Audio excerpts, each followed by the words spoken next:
So there are a lot of, well actually there aren't many at all, abandoned locations in and around Hobart. This old house is one of the last ones left.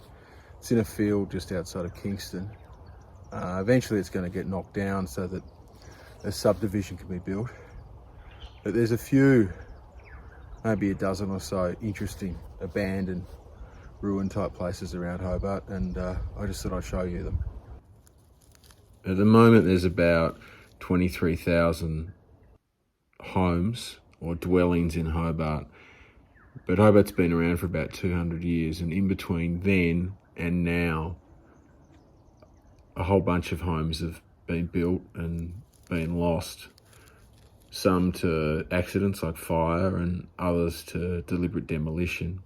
And then there's other ones like this that have just been walked away from. One day someone's locked the door behind them and never come back, and they stand here sort of like totems in the ground to almost just sort of show how mysterious the past is.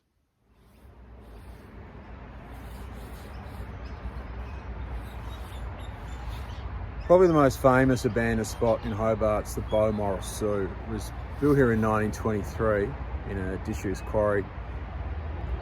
The owners revegetated the place a little bit and put in some habitat so the animals could survive.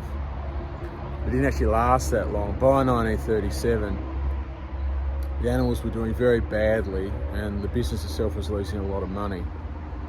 It just couldn't go on. Nowadays, when traffic goes past, about the only thing to look at is this commemorative gate. Ironically, it's a switcheroo. The cage that used to stop the animals from getting out, now a fence that stops people from getting in.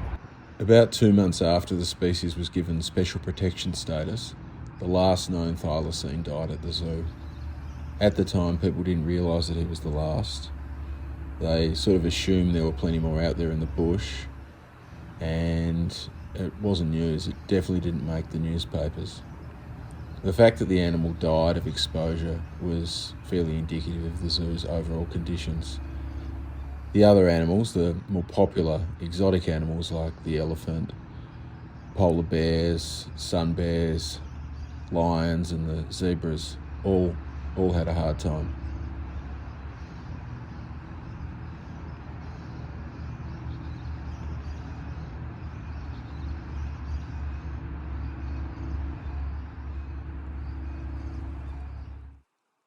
In the 1800s, before Joseph Conrad would go on to write books like Lord Jim and Heart of Darkness, he sailed merchant ships, and at one point he captained the Otago, sailing around Southeast Asia.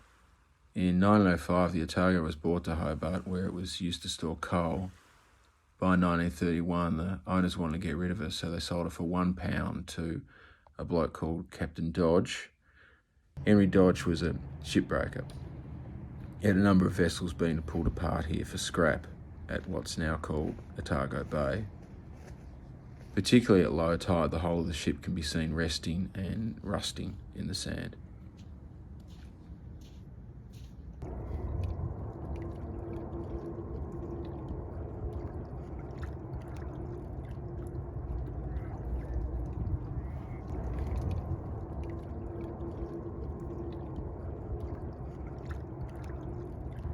If this place is marked on any maps, it's marked down as Lime Kiln Point.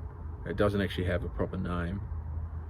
All that's left are these brick caves and these big white walls that look almost Roman. And then out in the Derwent River, the remnants of a jetty poking up through the water.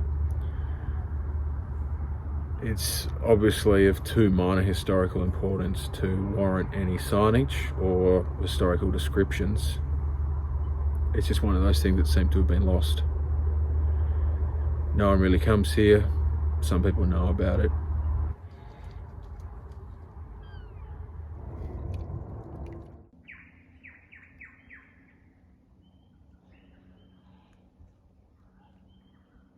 So when John Glover was in Hobart in the 1830s painting the foothills around the town, in places like where we are now in Knocklofty look quite different.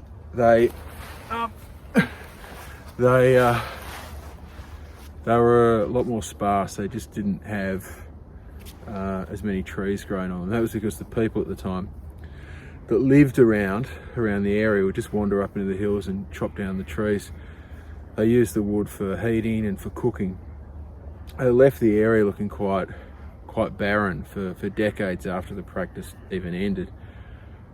The trees did grow back though, and they'd definitely grown back in time for the 1967 bushfires, which tore through Hobart and other parts of Tasmania.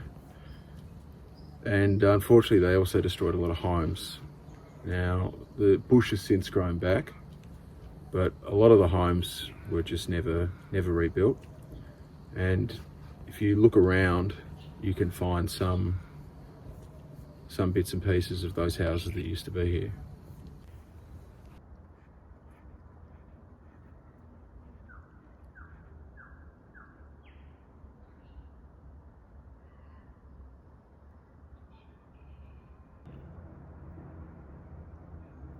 In memory, Hermine Bremer, 1922 to 2008, and Horst W. Bremer, 1924 to 2018, lived here from 1956 to 1967 until the 67 bushfires when the property was destroyed. They lived a simple and happy life. Devoted parents, loving parents-in-law, and doting grandparents, to 10 grandchildren and 15 great-grandchildren. Rest in peace.